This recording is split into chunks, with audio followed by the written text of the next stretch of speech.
Bonjour à tous, comme promis, voilà, petite vidéo sur le CarPlay, je l'ai installé hier.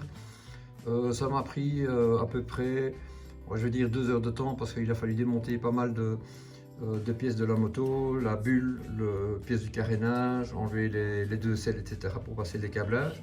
L'installation est facile, les connexions sont très faciles. Mais bon, c'est toujours, vous connaissez bien, si vous avez déjà fait quelques installations, il faut trouver le meilleur endroit pour que ça ne gêne pas, pour que ça soit visuellement, que ça soit correct, etc. Donc voilà, moi j'ai pris l'option de ne pas utiliser leur système de branchement sur la batterie avec le petit transfo et le fusible parce que ça prenait encore plus de place.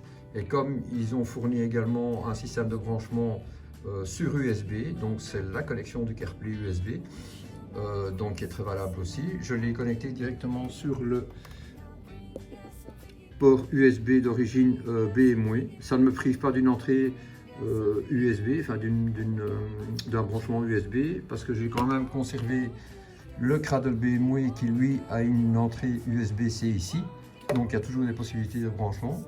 Pour ce qui est de la caméra avant, je l'ai branchée derrière la bulle, comme ça elle est protégée des intempéries. C'est une caméra qui a un angle de 120 degrés, la caméra arrière également.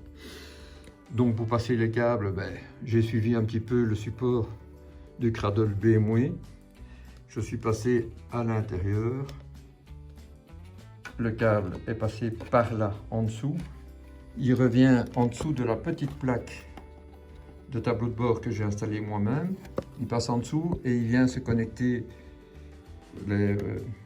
ici en dessous au connecteur prévu à cet effet, et puis ensuite connecté sur le CarPlay.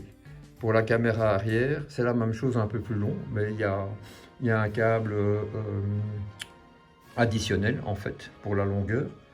Donc voilà, ça passe comme ceci, ça passe ici en dessous, donc il faudra démonter le carénage, vous n'avez pas trop le choix. Il passe ici entre le carénage et le réservoir. Il fait son chemin jusqu'à la selle.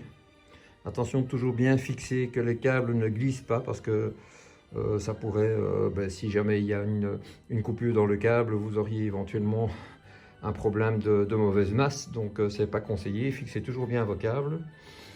Après, en dessous de la selle arrière, pour arriver en dessous de la platine. Et donc la caméra arrière, voilà, elle est ici. Donc fixé sous la platine arrière, au-dessus du feu. Voilà. Alors, pour ce qui est du CarPlay, je ne vais pas faire toute la démonstration, mais ça vous verrez, c'est assez simple. De toute façon, il suffit de scanner le code QR. Vous avez accès au site et il vous montre toutes les fonctions possibles. Mais en gros, voilà, j'ai mon application, par exemple Calimoto. Voilà.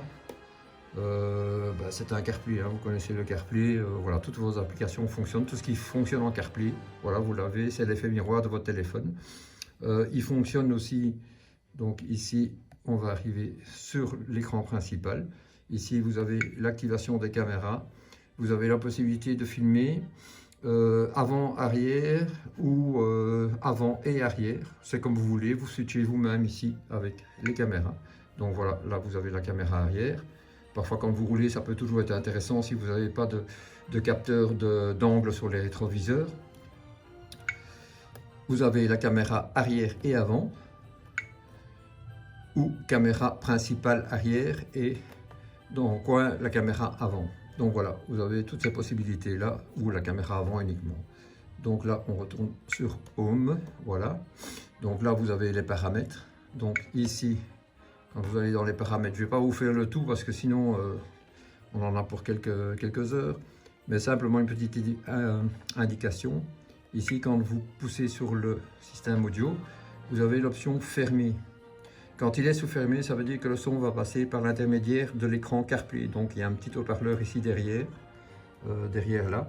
Mais bon, quand vous allez rouler, vous n'entendrez rien du tout. Donc vous êtes mieux de le mettre, pardon, je reviens sur Home. Vous êtes mieux de le mettre à ce moment-là sur ouvert. Et quand ça va être ouvert, ça va passer par l'intermédiaire de votre smartphone qui lui sera raccordé à votre casque. Donc voilà, le son sera nettement meilleur. Donc voilà, là vous avez évidemment tout ce qui est compatible CarPlay. Ça fonctionne aussi, donc vous avez l'option, je vais vous montrer, j'ai oublié.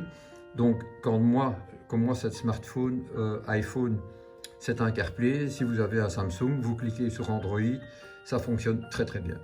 Donc voilà, j'espère que cette petite vidéo vous a plu. Si jamais vous avez des questions, n'hésitez pas. Mais je vous dis, c'est mieux ça. Et de cette façon-là, votre iPhone ou votre smartphone restera dans votre poche.